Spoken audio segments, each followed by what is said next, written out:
Hey, welcome back guys, and thanks for sharing our videos. And I'm so glad that you guys been part of this idea since I was born here in United States with this idea. And as you something like you guys probably you don't know about me, but at the age of 15 I couldn't speak Spanish, and English is my third language.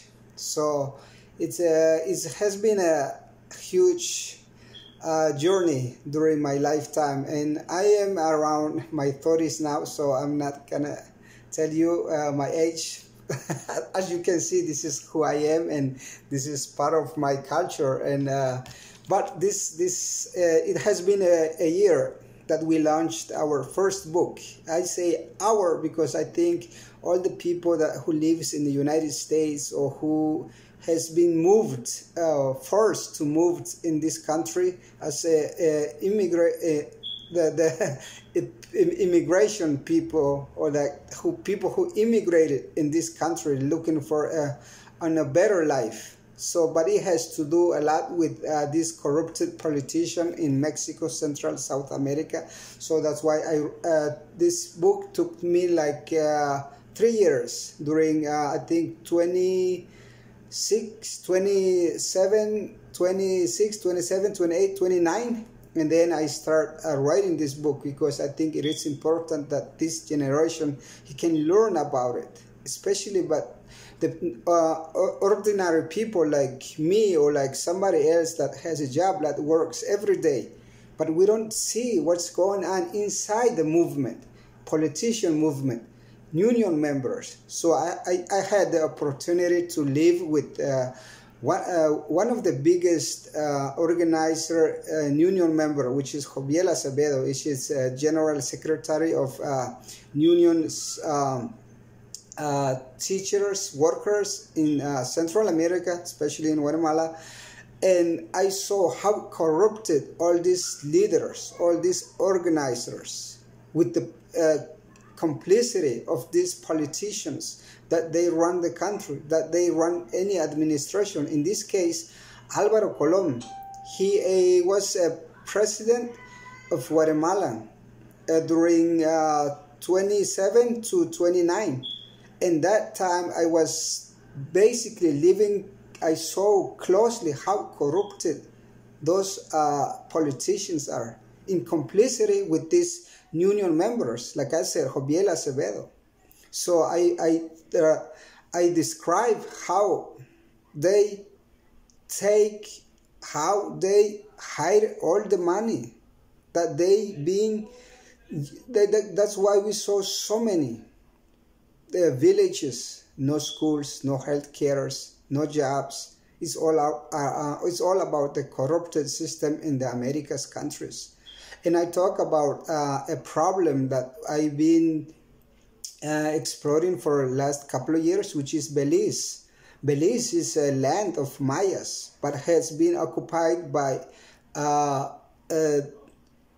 England, which is England moved some people from Africa, and they set up themselves in the shore of Belize, of Guatemala, or the Belize, which is part of Guatemala.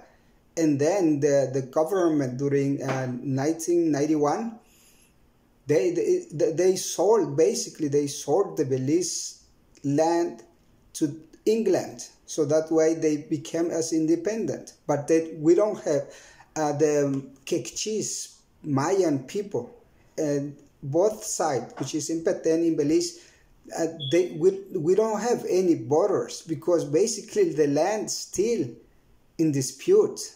So that's why I write about it, like as a native people, we have the right to fight for our land.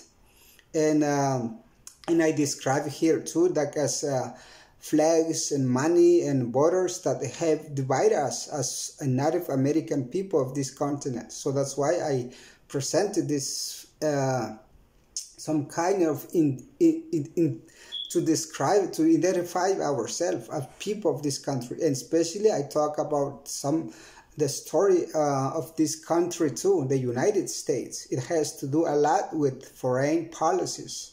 And I talk a little bit about how United States invaded Guatemala during 1954, all about United Fruit Company.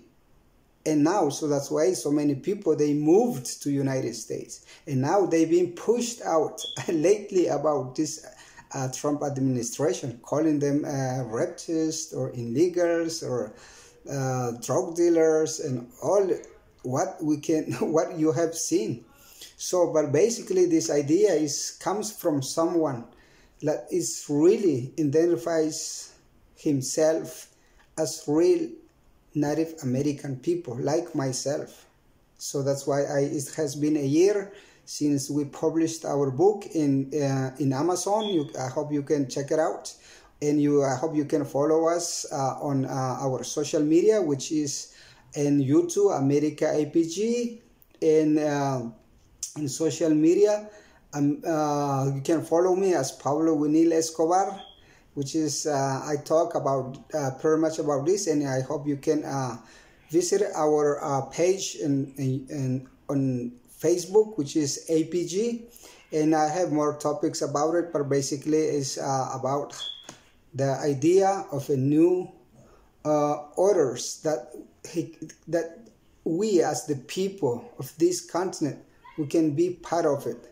But it's a long it's a long story, guys, and I appreciate that you guys been supportive to our cause and sharing our video, and you are part of this too. If you even if you're a third, sixth, seventh generation of Europeans in this country, I think we have something in our shoulder, how to create peace and harmony between each other, because at this moment we have a lot to do to save our species, especially with this climate change. That's why I talk about it on my our next book, which is coming up probably next couple of 3 months or 5 months. I'm still working on it, but I'm just waiting for the guy who is translating all these ideas to Maya's language, so they can be professionally be done. But basically, this book is written in English, Spanish, in Maya language. In our second book, it will come as bilingual language too. So for this generation, especially in the Americas country, Mexico, they still speaking Aztec and Spanish. In Central America, there is like 25 Mayan language. In South America, there's Incas, Aymaras language, but they speak Spanish. So that's why it's focused as a bilingual language in the United States. So many, this generation that they speak English, they speak Spanish, but they forget their heritage. They call them, if they are brown people, they call them Latinos or Hispanic. But Latinos and Hispanics, they are Europeans. They are not the Europeans. We, as you guys call us Latino, Hispanic, we are not. We are Native American who lives in this country, and we must be part of it. Just like the census of the 2020. I hope next 10 years, I think we can count ourselves as American people, not Hispanic and not Latino. Whoever lives in this country, brown people, we are American people, Native American, not Hispanic and not Latinos. And share out this video, guys, and thank you. And I've been so happy about this project, and I know this is just the start. This is just the start of this idea.